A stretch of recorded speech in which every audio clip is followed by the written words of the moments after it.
जीवन का अंतिम पड़ाव कुछ बुजुर्गों के लिए एक भयानक स्वप्न जैसा बन जाता है।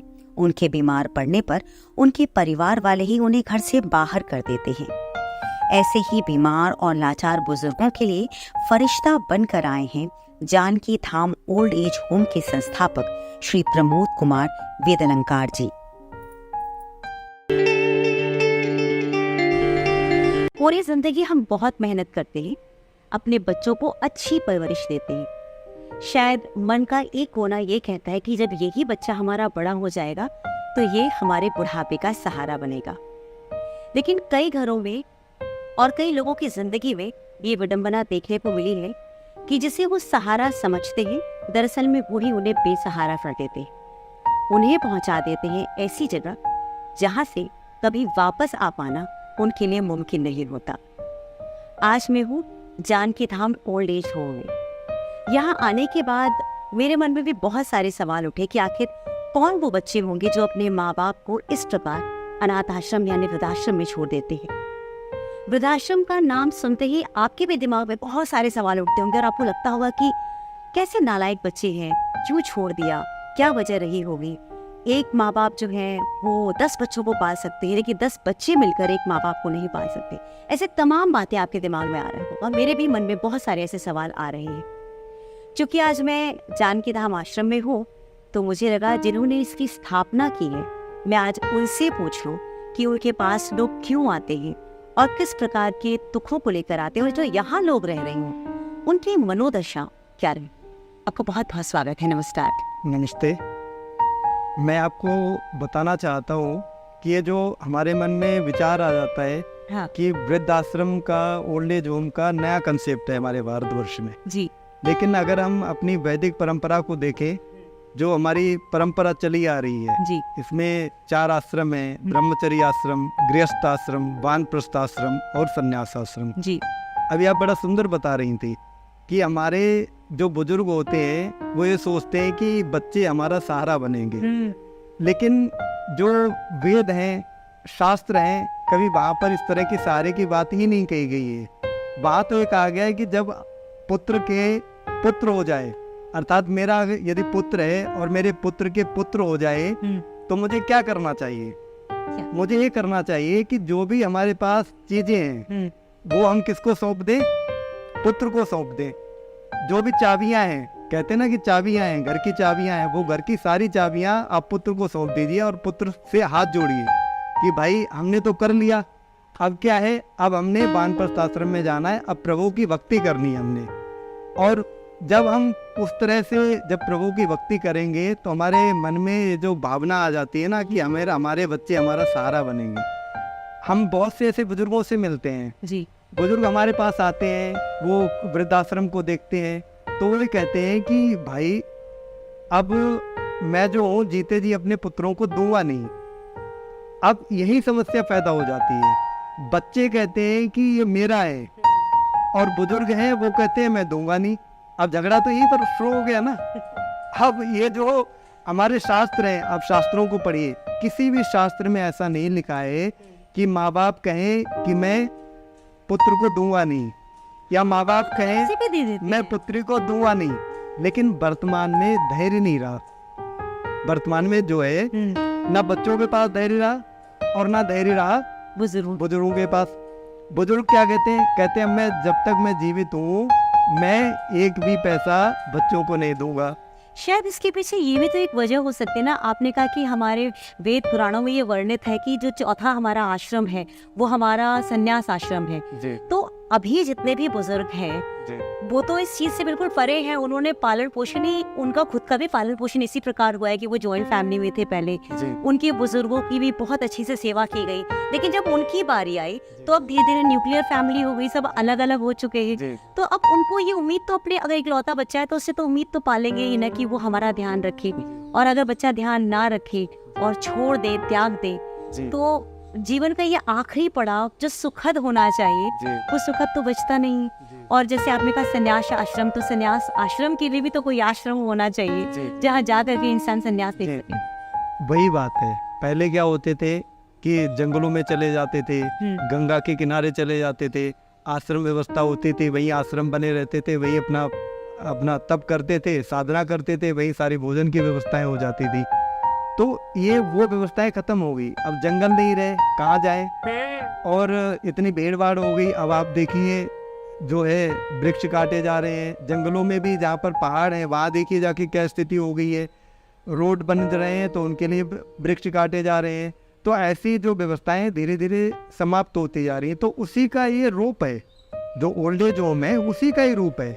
लेकिन जब आप जो शास्त्रों की बात मैं आपको बता रहा था, आप जो है इस तरह की व्यवस्थाएं खूब हो रही हैं। जैसे बच्चा छोटा होता है, आपने कहा ना कि एक इच्छा होती है कि बच्चों से अपेक्षा रखना कि हमारा बच्चा हमारे काम आएगा।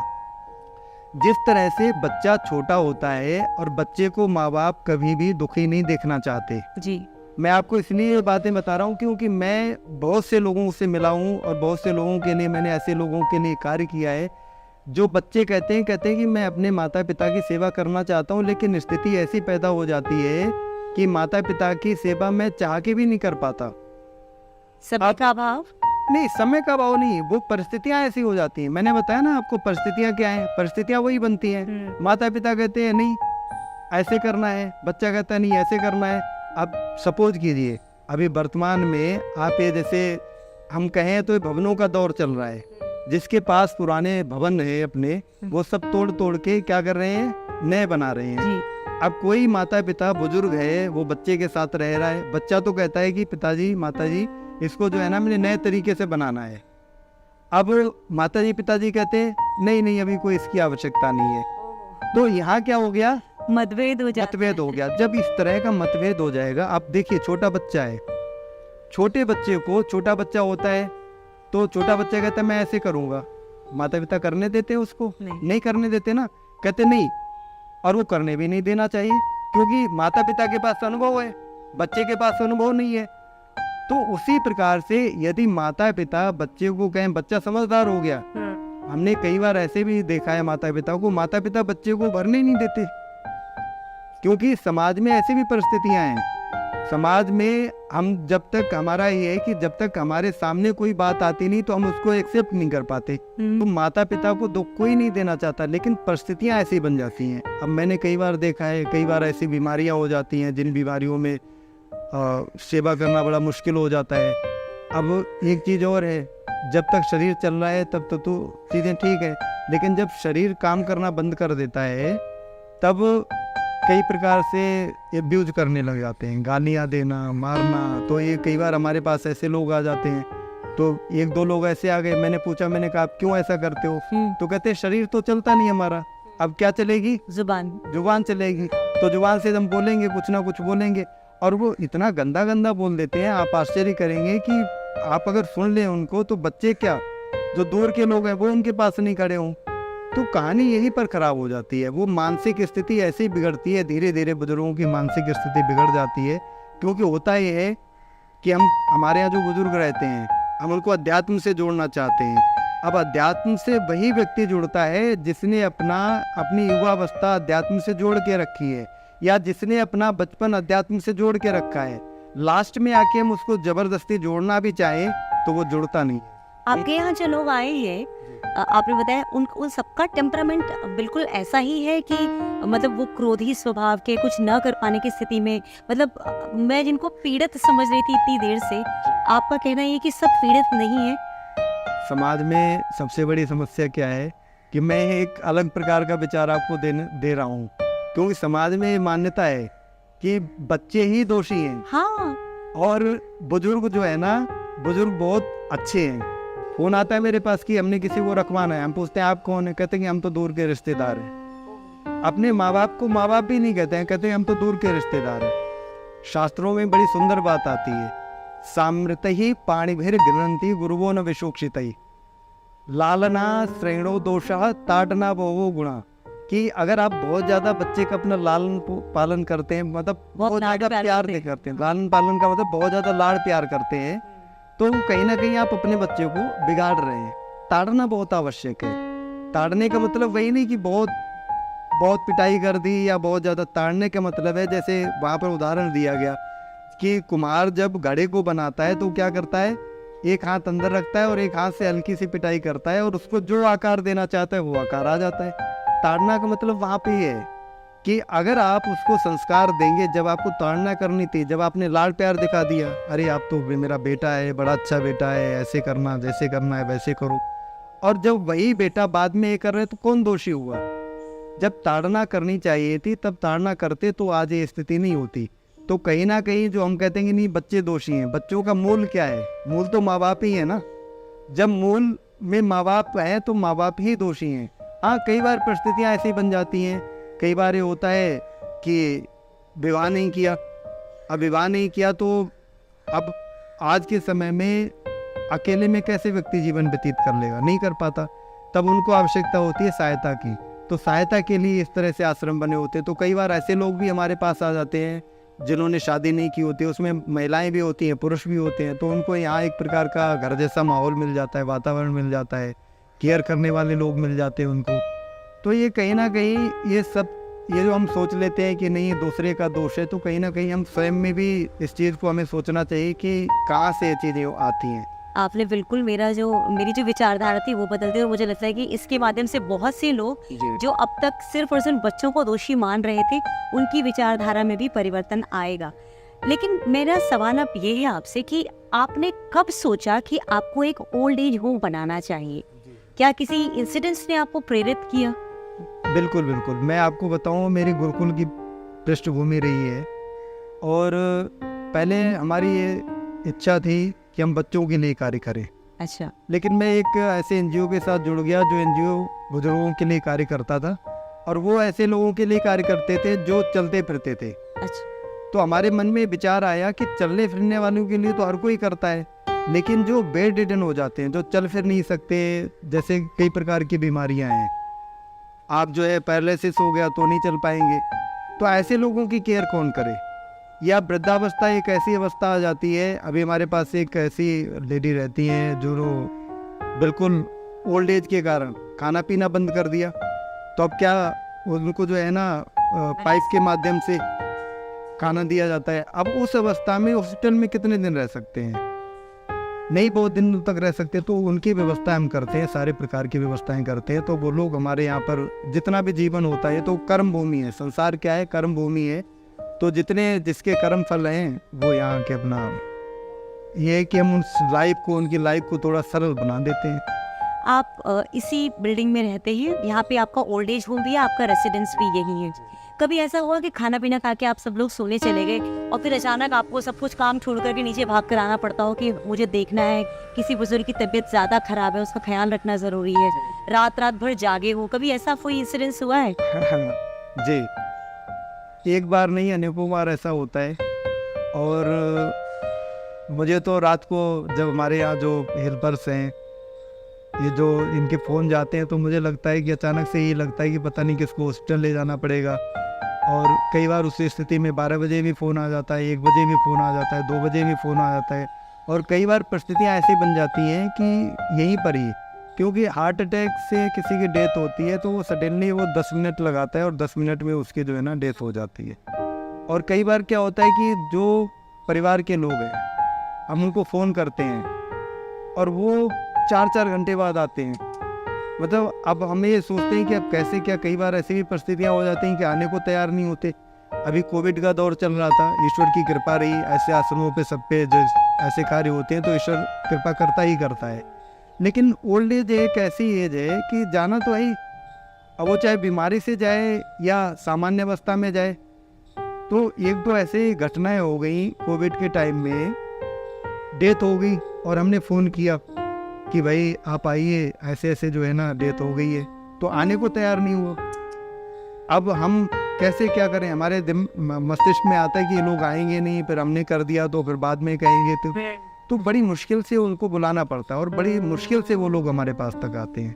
तो समस्याएं तो बहुत हैं। देखिए, इसीलिए पहले हमारे मन में हमको भी इतना पता नहीं था कि लोग क्यों नहीं रखते ऐसे लोगों को, चलते फिरते लोगों को क्यों रखते हैं, जो चल फिर नहीं सकते ऐसे लोगों को क्यों नहीं रखते हैं। तो जब हमने इस फील्ड में कार्य किया तो आवश्यकता तो सहायता की इनको बहुत ज़्यादा होती है, लेकिन इस प्रकार की समस्याएं बहुत अधिक होती है कि कब किसके साथ जो है ना इस प्रकार की घटनाएं घटित हो जाएं और परिवार के लोग खड़े नहीं होंगे, आपको ये सारी चीज़ें करनी पड़ेंगी। और कई बार बाद में ऐसी भी स्थिति आ जाती है कि परिवार के लोग जो है वो भी लड़ने के लिए भी तैयार हो जाते हैं, इल्ज़ाम लगा देती हूँ। इल्ज़ाम लगा देते हैं। तो कई बार ऐसी भी परिस्थितियाँ आ जाती हैं, आप कितनी भी सेवा कर लीजिए, लेकिन अंत में वो उन्होंने क्या दिखाना है कि हमसे बड़ा इनका शुभचिंतक कोई नहीं है। चाहे वो उन्होंने कितने दिन उन्होंने छोड़ दिया ओल्ड एज होम में, पूछने नहीं आए, लेकिन जब उनको पता लगता है कि डेथ हो गई तो ये दिखाएंगे कि हमसे बड़ा इनका कोई शुभचिंतक है ही नहीं। एक अभी घटना मैं बताऊं आपको, एक 95+ लेडी थी, काफ़ी समय तक रही हमारे पास में। जब उनकी डेथ हुई तो यहीं हो गई डेथ उनकी, तो हमने उनके बेटे को फ़ोन किया, तो बेटे को मैंने बताया, तो बेटा कहता है कि नहीं, हमारे यहाँ से अभी कोई नहीं आ पाएगा। तो मैंने कहा ऐसा है, आप अगर बाहर कहीं हो तो कोई आपका रिलेटिव हो वो तो आए। कहता नहीं कोई नहीं आ पाएगा। तो मैंने कहा तो फिर इस स्थिति में तो आपको लिख के देना पड़ेगा, आप लिख के दे दीजिए, तो हम फिर आगे की जो भी चीज़ें हैं वो कर देंगे। तो उन्होंने मुझे व्हाट्सएप पे और ईमेल पे मैंने मंगा लिया लिख के, तो उन्होंने मुझे लिख के दे दिया, तो आगे की सारी चीज़ें हमने कर दी। तो उसके बाद क्या हुआ, उसके बाद ये हुआ कि उन्होंने बोला कि मैं जो लास्ट रिचुअल्स होते हैं अस्थि विसर्जन के लिए, कि अस्थि विसर्जन के लिए मैं स्वयं आऊँगा। तो मैंने कहा ठीक है, आप आ जाइएगा। आप आश्चर्य करेंगी कि 1 वर्ष के बाद आए वो अस्थि विसर्जन के लिए। अस्थि विसर्जन के लिए 1 वर्ष के बाद आए। और मुझे हर महीने, क्योंकि जहाँ हमने उनका अंतिम संस्कार किया था वहाँ ऐसी कोई व्यवस्था नहीं थी कि अस्थियों को लोकर में रख दिया जाए, वहाँ तो पेड़ पे टांग के रखा हुआ था। तो हर महीने अपने लड़के को भेजना पड़ता था कि आप देख के आइए वहाँ पर उनकी अस्थियाँ रखी हुई हैं या नहीं रखी हुई हैं। तो वो हमें भी नहीं कहते थे कि आप इनका अस्थि विसर्जन कर दीजिए, और खुद भी नहीं आते थे। तो ऐसी भी परिस्थितियाँ हो जाती हैं। एक हमारे यहाँ लेडी रहती थी, तो वो शादी नहीं की थी, उन्होंने किसी को गोद ले लिया था। तो सेम ऐसी इसी तरह की कहानी है कि अंतिम संस्कार तो व्यक्ति भली भांति कर सकता है, तो कई बार ऐसी परिस्थितियाँ हो जाती हैं कि अंतिम संस्कार भी वो लोग नहीं करते हैं, वो सब चीज़ें हमें करनी पड़ती हैं। और अगर कोई आ भी जाता है घर से, तो कोई 1 लोग होंगे, कोई 2 लोग होंगे, कोई 3 लोग होंगे, उसमें कोई महिला होगी, वो कहेगी मैं तो हाथ नहीं लगाता। उसी में कोई ऐसा निकल आएगा संबंधी, कोई कहता है कि दामाद है ये, तो दामाद हाथ नहीं लगाएगा। अब 3 लोग में आए तो 3 लोग में से 2 ऐसे निकल गए जो हाथ ही नहीं लगाएंगे, तो एक अकेला क्या करेगा। तो उन परिस्थितियों में भी सब कुछ क्या करना, हमें ही करना पड़ता है। तो समाज में ये जो स्थितियाँ बन रही है ये थोड़ी ठीक नहीं है, इनमें सुधार होना चाहिए। सच में सुन के भी मुझे बहुत अजीब और अटपटा लग रहा है कि कैसे अपने ही बच्चे बाद में अस्थियां तक ले जाने के लिए मना कर देते हैं। अच्छा एक बात बताइए, आप चूंकि बहुत करीब से आपने हर चीज़ देख ली और चूंकि आप आध्यात्म से भी संबंध रखते हैं, तो आपको ये चीज़ें विचित्र नहीं लगती।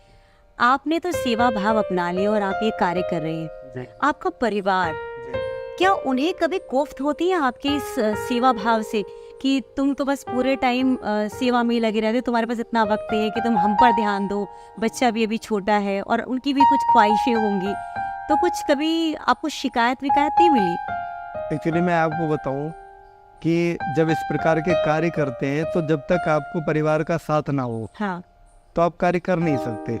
बिल्कुल ठीक। और मैं आपको बताऊं, जैसे कोई कुछ कार्य करता है, कोई बिजनेस करता है, तो बिजनेस में क्या होता है, बिजनेस में आपको एक इनकम आने लगती है। आप नौकरी करते हैं, महीने में आपको एक इनकम आने लगती है, और आपने कोई और किसी प्रकार का कार्य किया तो एक प्रकार की आपकी इनकम आने लगती है। ये कार्य ऐसा था, जब हमने प्रारंभ किया तो कोई दुकान तो थी नहीं कि सामान रख लिया और बेच दिया, उससे पैसे आ गए, इससे पैसे आ गए। आपको समाज में कई बहुत अधिक महीने लग जाते हैं, कई वर्ष लग जाते हैं, जब आपके कार्यों को लोग देखते हैं, जब आपको सहयोग करते हैं। तो मैं आपको बताऊं कि हमने तो जो देखिए, ऐसी संस्थाएं बिना धन के सहयोग के नहीं चलती हैं। बहुत ऐसे जो है लोग होते हैं वो सहयोग करते हैं। कई प्रकार के लोग ये भी सोचते हैं कि पता नहीं क्या कर रहे हैं, किस प्रकार का। तो एक कहावत है ना, दूर के ढोल सुहावने होते हैं। तो बहुत से लोग, जब हमने संस्था स्टार्ट की तो बहुत से लोग मेरे साथ चले, तो फिर धीरे धीरे उनको समझ में आ गया कि यहाँ तो कुछ है नहीं, यहाँ तो सब सेवा का काम है और यहाँ सब कुछ अपना सर्वस्व न्योछावर करना पड़ेगा। तो धीरे धीरे धीरे धीरे धीरे करके वो लोग दूर हो गए और परिस्थितियाँ ये आ गई कि कोई आपको सहयोग नहीं करेगा, करना आपने ही है। तो मैं बताऊँ आपको, मैं जो भी जमा पूंजी थी हमारी तो सब हमने लगा दी, और यही अपनी जमा पूंजी ही नहीं, मेरी पत्नी के पास भी जो पैसे थे वो भी मैंने सब लगा दिए। आपका विजन क्या है? हमारा उद्देश्य है कि समाज सभ्य समाज बने, समाज में खुशहाली हो। ये परिवार हम सबसे मिलके बनता है, कोई एक परिवार नहीं है।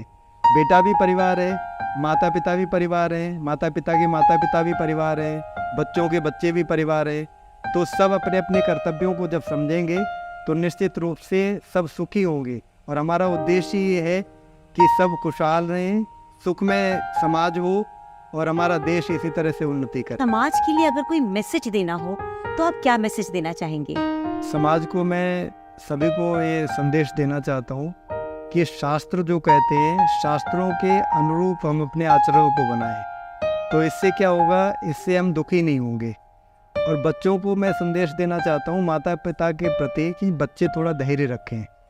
और माता पिता जो बुजुर्ग हैं उनको मैं संदेश देना चाहता हूँ कि बच्चे ही हैं आपके सब कुछ, बच्चों से आप कुछ छुपाइए नहीं, बच्चों को ही देना है, बाद में बच्चों का ही है तो पहले ही कर दीजिए, तो सारा आपका दुख भी गायब हो जाएगा और बच्चों की प्रसन्नता भी बनेगी। और कहते हैं कि अगर संसार में कोई जीत हारना चाहता है तो वो अपने बच्चों से ही हारना चाहता है। किसी की हार से अगर किसी को खुशी मिलती है तो अब स्वयं की हार से और बच्चों की जीत से ही खुशी मिलती है। तो बच्चों के सामने हार जाइए, बच्चों को जिता दीजिए, देखिए इससे बड़ा सुख है ही नहीं किसी में भी। बहुत अच्छी बात आपने कही। आपसे बात करके वाकई एक नई दिशा दी है आपने हमारी सोच को, जो हम समाज में हमेशा किसी एक वर्ग को ही हमेशा गलत कहते आए हैं। आपने हमारे उस विजन को चेंज किया है। हमारे आपके वक्तव्यों से हमें बहुत कुछ समझ में आया आज जो जानकारी आपने दी उसके लिए आपका हृदय से बहुत बहुत आभार। और हम चाहेंगे कि बहुत से लोग आपसे जुड़े और आप जिस तरह से सेवा भाव से बुजुर्गों की सेवा कर रहे हैं, वही सेवा भाव आप हमेशा निरंतर करते रहिए और आगे बढ़ते रहिए। बहुत बहुत धन्यवाद जी, धन्यवाद।